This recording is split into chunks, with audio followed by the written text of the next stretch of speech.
Hola,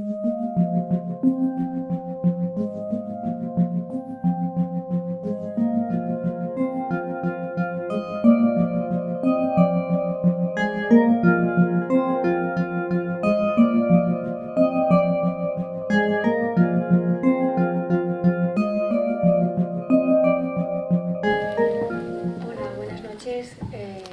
Muchas gracias por la película. La verdad que yo es que la he visto unas pocas veces. Ya, sí. Pero me ha gustado mucho más en pantalla grande, la verdad, y con mejor sonido que el de mi ordenador. Bueno, enhorabuena por este trabajo. De mi parte, que soy totalmente un amateur, no soy para nada profesional de cine ni nada que tenga que ver con esto.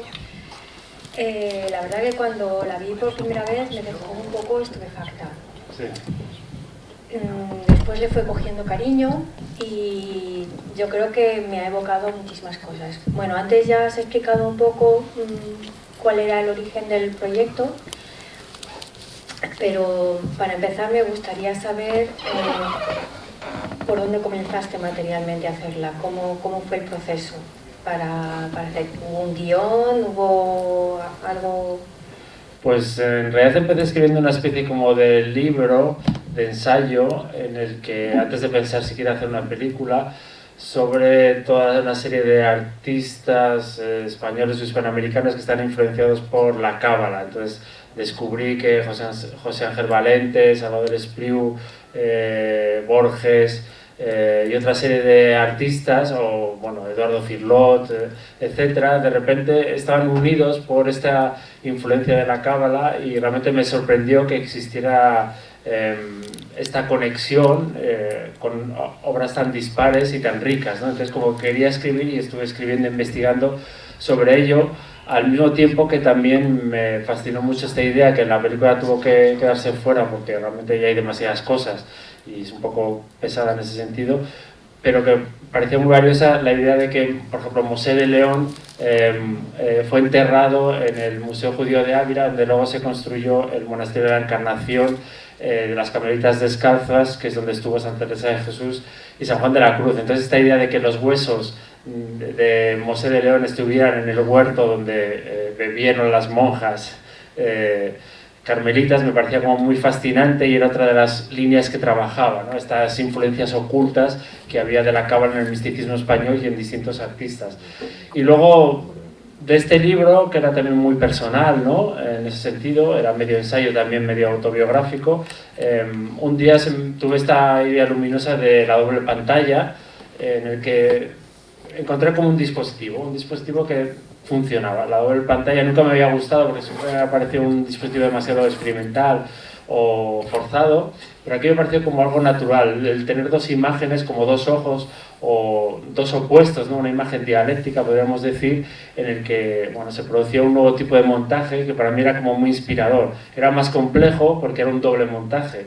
Normalmente el montaje son las imágenes que vienen antes, que vienen después, y en este caso eran las que vienen antes, las que vienen después y encima las que están en la pantalla combinado con la voz, ¿no? Entonces las voces y las imágenes se multiplicaban. Entonces cuando encontré este dispositivo con todo este bagaje, digamos, intelectual detrás, pues es como empecé a componer la película, pero siempre partiendo de una necesidad personal, porque en ese sentido no quería hacer una pieza artificiosa, sino que surgiera de algo, no sé, verdadero, de alguna manera. Entonces, entiendo que es fundamentalmente autobiográfico, aunque hablas de muchas cosas que no tienen que ver contigo claro, sí. al principio. Sí. Pero yo me había preguntado si ahora que está muy de moda, por lo menos en los estudios literarios, esta cuestión de la autoficción, ¿hasta qué punto es...? Bueno, sí, claro, sí, está un poco en esa línea. Sí, hay ciertas licencias, evidentemente, hay cosas reales, cosas más ficcionadas y cosas directamente históricas. La cuestión es hilarlas de una manera que, bueno, funcionen narrativamente, pero sí, me he dado ciertas libertades en ese sentido. Sí. La siguiente pregunta es sobre el toro. ¿Por qué el toro? Sí, el toro ya había aparecido en mis dos primeras películas, en El toro azul y en La vida sublime.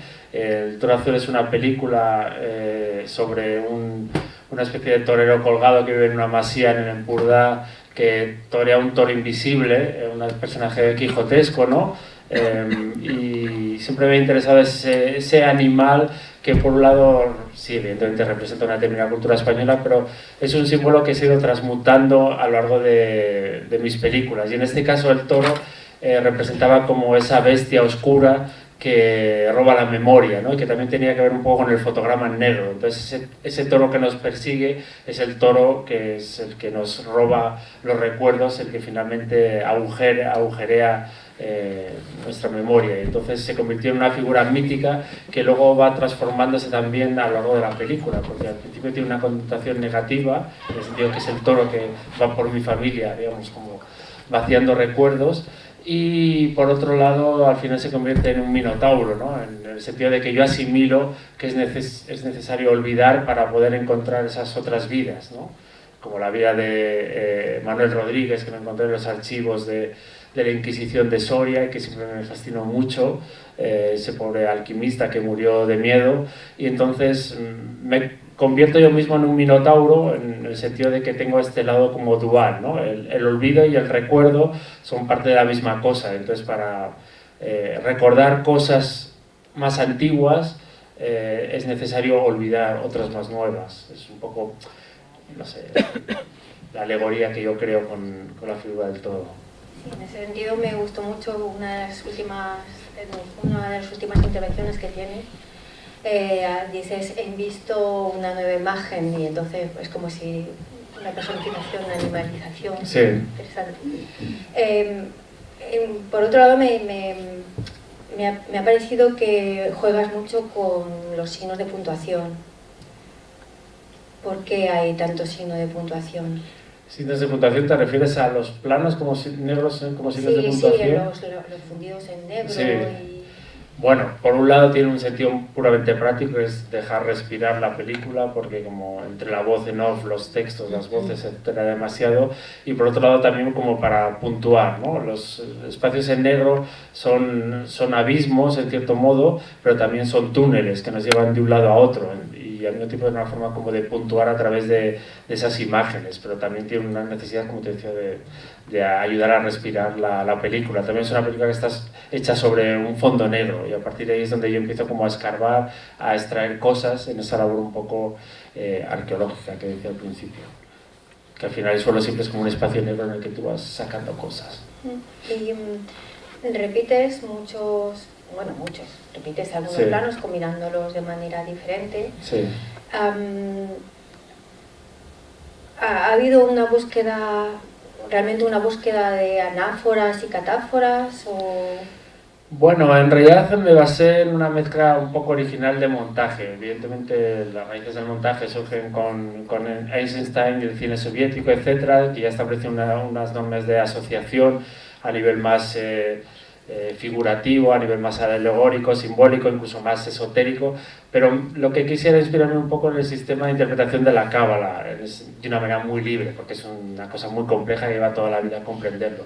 Entonces, en el sistema de la cábala hay como tres formas de entender o interpretar ese texto sagrado que son los 5 primeros libros de la Biblia, ¿no? El Pentateuco. Entonces está la gematría, que es el estudio de las letras por su valor numérico. Cada letra del alfabeto hebreo tiene un número, y entonces hay palabras que coinciden en número, y esto crea como una comunicación, ¿no? Una comunicación secreta. Por otro lado está la temurá, que es encontrar palabras ocultas a través de permutaciones dentro de una misma palabra, ¿no? Como Bereshit, ¿no? Que significa en el principio, pero también significa, está la palabra crear, y 6, en relación con los 6 días en los que Dios creó el mundo, ¿no? Son como sentidos ocultos. Y luego está el notaricón, que es el tercer sistema, que es como un sistema de acrósticos, en el sentido de que puedes coger una frase cualquiera de Génesis o donde sea, y utilizando las primeras letras o las últimas puedes encontrar una frase oculta con un determinado significado, ¿no? Entonces yo quería utilizar los planos como esas letras se utilizan en la cábala, ¿no? Cada plano es una letra, y entonces combinándolas produzco distintos juegos, también en estos distintos niveles de interpretación de la Biblia, que aparecen en esta palabra que es pardes, ¿no? Que es paraíso y que tiene que ver con paredes, con el pueblo de mis bisabuelos, etc., ¿no? El nivel literal, hermenéutico, simbólico. Y bueno, entonces, a ver, no todo el montaje está hecho como de una manera precisa, hay mucho de intuición y de libertad, pero en algunos casos sí que juego con distintos niveles interpretativos, más en esa línea, ¿no? Pero ya digo, absolutamente libre, es más bien una inspiración y una forma de reivindicar esta cultura olvidada y muy difícil de entender. Lo que me ha llamado también la atención ha sido que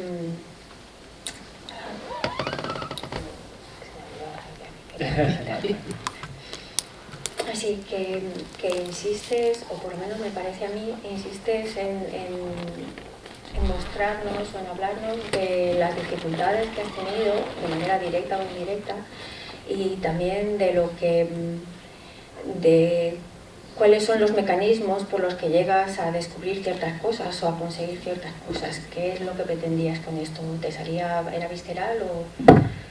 Bueno, es que en realidad el proceso... Hice esta película porque después de haber hecho las 3 anteriores, que eran con rodaje, me apetecía mucho hacer una escritura en imágenes en casa, frente a un ordenador, ¿no? Esta la hice en Alemania cuando estaba en Tübingen, y entonces cada día era un trabajo de descubrimiento, era en plan escritura de imágenes, grababa voz, montaba, probaba, si no funcionaba volvía a trabajar. Entonces era un trabajo así como continuo, muy diario, en el que iba descubriendo nuevas conexiones y nuevos autores, ¿no? Que en un principio no había pensado nunca, pero que luego de repente aparecen por ahí y conectan maravillosamente con imágenes que ya tenía yo de archivo, que había robado de películas, de internet, etcétera, porque de hecho la obra se basa mucho en canibalizar, ¿no? En ingurgitar algo que no es tuyo para convertirlo en algo propio, ¿no? Y entonces en ese sentido, claro, la película va derivando continuamente en relación con las búsquedas y esas asociaciones que va encontrando, y también con esos pequeños heterodoxos como Casedo de Reina, etcétera, que me parecían fascinantes y que por lo menos quería como mostrar en algún momento, citar más bien. Yo creo que voy a terminar simplemente preguntándote por la esquizofrenia. ¿Qué tiene que ver aquí? ¿Esquizofrenia? Pues no lo he pensado en ese término. ¿La ves muy esquizofrénica la película? No tanto.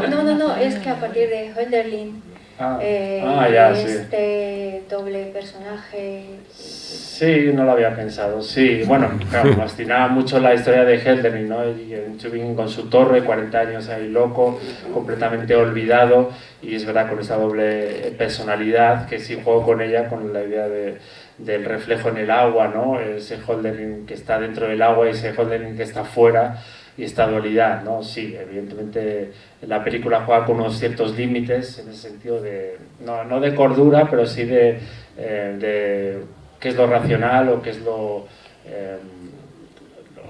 pensamiento, digamos, más lógico, ¿no? Sino que lo que trato es de romper como las barreras tradicionales para encontrar algo nuevo, no sé.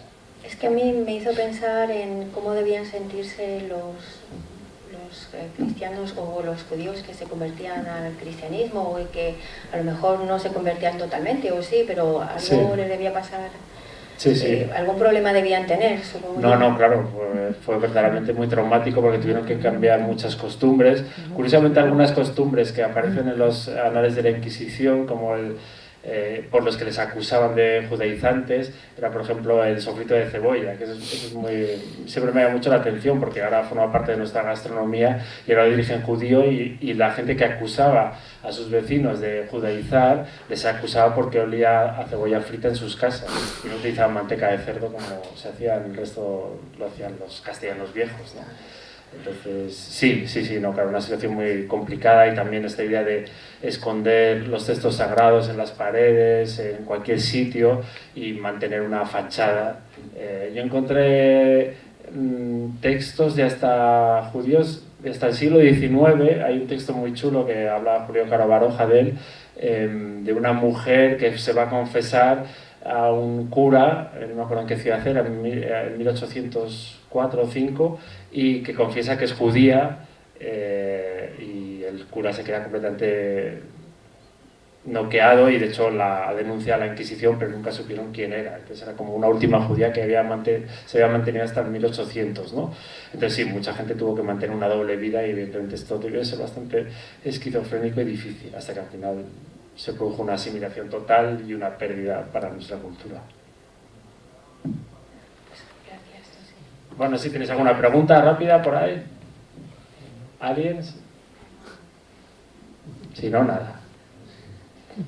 Bueno, pues muchas gracias por haber aguantado el tiempo, que sé que es difícil. Lo agradezco.